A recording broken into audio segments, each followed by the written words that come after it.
Hello? Hello? Does that work? Is that right? Sorry. I know even with y'all's masks on, I can tell that you're thinking, don't talk a long time, so I promise I won't. Anyway, I just wanted to say that in about the 2.5 years that I've been coming to St. Anna's, I've taught classes and taken classes, and I felt like that served as a very apt analogy for my experience here.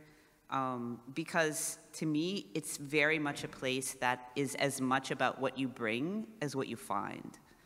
And to me, that's also the ideal Christian community, right? It's a place of fellow travelers.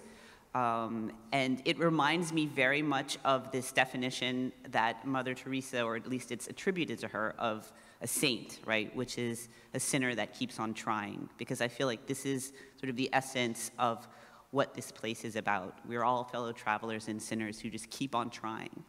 So anyway, one thing on my first visit here that really struck me was that when I looked around, there were no obligatory mass goers. Like, everybody was filled with expectation, and they were sort of here to get their time and money worth, right? And that's something that you don't necessarily see very often in churches. Everybody's just kind of watching the clock thinking, oh, you know, is the roast gonna be ready when I come home?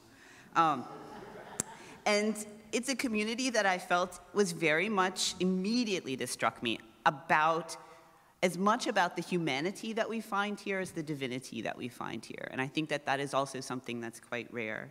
And I feel that also early Christianity was probably that way, right? It was a community of hope and desire about doing Christianity, about doing the work of Jesus rather than just being Christian, right? Or that you can't separate one from the other.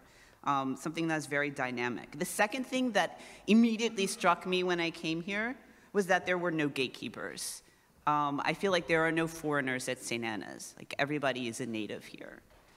But having said that, I think it's also what we make of it, right? The more of ourselves that we use to build the figurative brick and mortar of this community, the more of the community there is for everyone, because it is of us, right? And also it's by us. And just one more analogy, because I'm sorry, I'm addicted to analogies, is it struck me that St. Anna's is like that favorite pair of shoes that you never knew you had, right? It's the pair of shoes that you put on and you feel like $1 million and you can walk in all day. But when those shoes start pinching, you really need to stop and listen to what they're saying to you, because those are the pair of shoes that don't lie. And I feel like that very much encapsulates what St. Anna's is for me. So it's a place also on a very personal level where personal truth and religion are no longer at odds. No one demands here that you choose between the outer expression of your faith and your inner light. And to me, that's incredibly valuable. And it's something that I'm 49 this year, and I've literally been looking my entire life for this. And this is the first place that I found it. And it's a place that has inspired me and empowered me to pursue paths in my life that just a few years ago I could scarcely have imagined. So I just wanted to say that I'm grateful to all of you for welcoming me here. Thank you.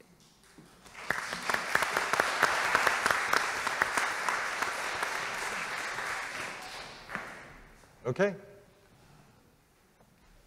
You might think you're at a Baptist church today. We won't have fried chicken afterwards, but I wish we did. Yeah. Good morning. I'm VP Franklin. A couple Sundays ago, I announced that we were trying to put our religion, our faith in action, in practice, by trying to deal with the inequities that are created by the energy system that we have in New Orleans through Together New Orleans, the group Together New Orleans. I gave you a date of November 2nd, Tuesday, November 2nd. I was traveling, I got back, I got a notice that that has been changed. It is going to be on, they're going to put District C and D together on Thursday, November 4th, at Corpus Christi Church, on Thursday. I will send out a reminder to everyone whose email I have who attended the first Together New Orleans program. I'll send that out to you, and we'll begin again to put our faith in action. Thank you.